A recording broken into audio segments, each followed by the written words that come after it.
നമസ്കാരം. ശബരിമല സ്വർണ്ണക്കൊള്ളയുടെ അന്വേഷണം വഴിത്തിരിവിലേക്ക്. ശബരിമല സ്വർണ്ണക്കൊള്ള അന്വേഷണം 2017 നീളുകയാണ്. അതായത് 2017 അവിടുത്തെ കൊടിമരം മാറ്റിവെക്കുവാൻ വേണ്ടിയിട്ടുള്ള ഒരു തീരുമാനമുണ്ടായത്. 2017 പ്രയാർ ഗോപാലകൃഷ്ണനായിരുന്നു ദേവസ്വം ബോർഡ് പ്രസിഡന്റ്.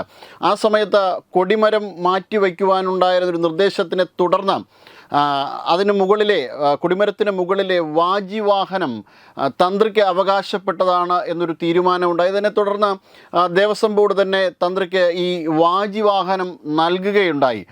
തുടർന്ന് ഇപ്പോൾ ഈ വിവാദങ്ങളൊക്കെ ഉണ്ടായപ്പോൾ വാജിവാഹനം തിരിച്ച് ദേവസ്വം ബോർഡിന് നൽകാം എന്ന് തന്ത്രി സമ്മതിച്ചു. എന്നാൽ ദേവസ്വം ബോർഡ് അതിന് സ്വീകരിക്കുവാൻ തയ്യാറായില്ല.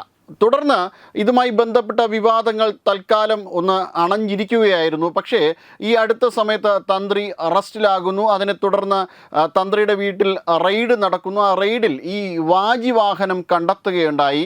അതിനെ തുടർന്നാണ് അന്വേഷണം 2017 നീളുന്നു എന്നുള്ള വാർത്തകൾ ഉണ്ടാകുന്നതുമായി ബന്ധപ്പെട്ട വിവരങ്ങളാണ് ഇപ്പോൾ ലഭ്യമാകുന്നത്. അതായത് 2017 ഈ അന്വേഷണം നീളുന്നത് തന്ത്രിയെ ലക്ഷ്യം വെച്ച് തന്നെയാണ് എന്നുള്ള ഒരു വിമർശനമാണ് പല ഭാഗങ്ങളിൽ നിന്നും ഉണ്ടാകുന്നത്. അതായത് തന്ത്രി ഇപ്പോൾ അറസ്റ്റ് ചെയ്തിരിക്കുന്ന, ഇപ്പോൾ സ്വർണ്ണക്കൊള്ളയുമായി ബന്ധപ്പെട്ട് അറസ്റ്റ് ചെയ്തിരിക്കുന്ന ഈ കാര്യത്തിൽ തന്ത്രിയെ കൊടുക്കാൻ യാതൊരു നിർവാഹവും ഇല്ലാത്ത ഒരു സാഹചര്യമാണ് ഉള്ളത്. അതായത് ഒരു കാരണവശാലും അനുജ്ഞ കൊടുത്തില്ല എന്ന് പറഞ്ഞ്, അല്ലെങ്കിൽ അനുജ്ഞ കൃത്യമായി ലഭിച്ചില്ല എന്ന് പറഞ്ഞ് ഒരു കേസ് തന്ത്രിക്കെതിരെ എടുത്തു കഴിഞ്ഞാൽ അത് നിലനിൽക്കാൻ വലിയ ബുദ്ധിമുട്ടാണ്. അങ്ങനെ അന്വേഷണം തന്ത്രിയിൽ തന്നെ നിർത്തുവാനായിട്ട് കഴിയില്ല. തന്ത്രി വളരെ എളുപ്പത്തിൽ തന്നെ അതിൽ നിന്ന് മോചനം നേടുന്ന ഒരു കാഴ്ചയായിരിക്കും പിന്നീട് ഇടതുപക്ഷത്തിന് കാണേണ്ടി വരിക.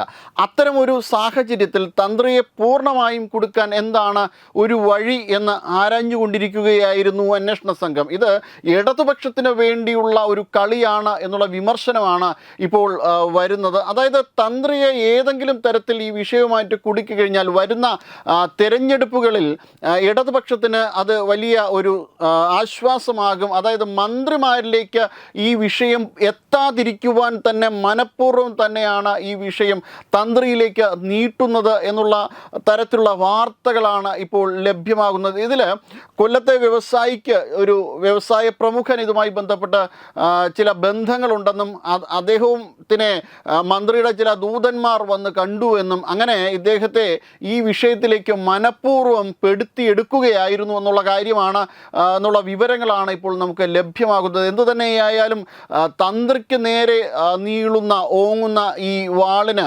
തീർച്ചയായിട്ടും നിലനിൽപ്പ് ഉണ്ടാകാനുള്ളൊരു സാധ്യത വളരെ കുറവാണ്. കാരണം 2017 ദേവസ്വം ബോർഡ് തന്നെയാണ് തന്ത്രിക്ക് ഈ വാജിവാഹനം നൽകിയത്. പിന്നീട് അത് തിരിച്ചു നൽകാമെന്നും അദ്ദേഹം പറഞ്ഞതാണ്. അങ്ങനൊരു സാഹചര്യത്തിൽ ഇത്തരമൊരു കേസ്, ഇതൊരു കെട്ടിച്ചമയ്ക്കൽ കേസ് എന്ന തരത്തിലാണ് ഇപ്പോൾ നമുക്ക് ലഭ്യമാകുന്ന വിവരം. ഇത് തീർച്ചയായിട്ടും തന്ത്രപരമായിട്ട് തെരഞ്ഞെടുപ്പിനെ സമീപിക്കുക എന്നൊരു നയത്തിൻ്റെ ഭാഗമാണോ എന്നും സംശയിക്കപ്പെടുന്നു. വെബ് ഡെസ്ക് തത്തുമൈ ന്യൂസ്.